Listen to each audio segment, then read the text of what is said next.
বিসমিল্লাহির রহমানির রহিম। সম্মানিত বিক্রমী ভাই এবং বন্ধু, আশা করি সবাই ভালো আছেন। গত ভিডিওতে দেখিয়েছিলাম কেমন গাছে ব্যবহার করবেন, কীভাবে ব্যবহার করবেন। আজকে আসলে হরলিক্সটা কী জিনিস সেটা সরাসরি দেখাচ্ছি এবং কীভাবে ব্যবহার করব সেটা একটু দেখানোর চেষ্টা করছি। আমার বালতিতে দেখতে পাচ্ছেন, এটা হচ্ছে খৈলের পচানো পানি, যেটাকে হরলিক্স নামে ব্যবহার করা হয়। ঠিক এই জিনিসটা ব্যবহার করার নিয়ম হচ্ছে, কতদিনে যে গাছটা দেখিয়েছিলাম, ঠিক আছে, শুকনা, প্রত্যেকটা গাছই যে শুকনা গাছে এটা ব্যবহার করতে হবে।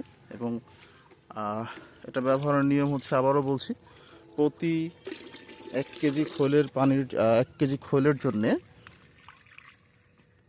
আপনাকে এটা ব্যবহার করতে হবে। প্রথমত 10 লিটার পানি দিয়ে ভিজিয়ে রাখতে হবে। তারপরে 1 সপ্তাহ 10 দিন পরে এটা আরও 5 লিটার পানিতে ভিজিয়ে রাখতে হবে। এবং তারপরে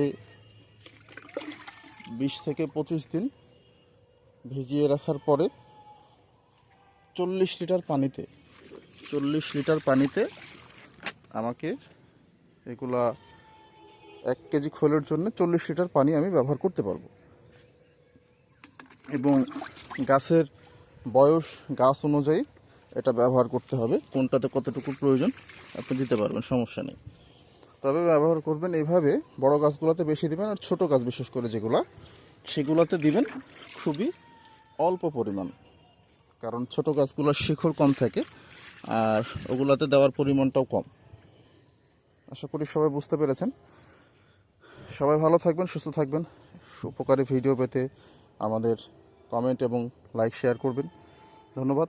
আসসালামু আলাইকুম রহমতুল্লাহি ওয়া বারাকাতুহু।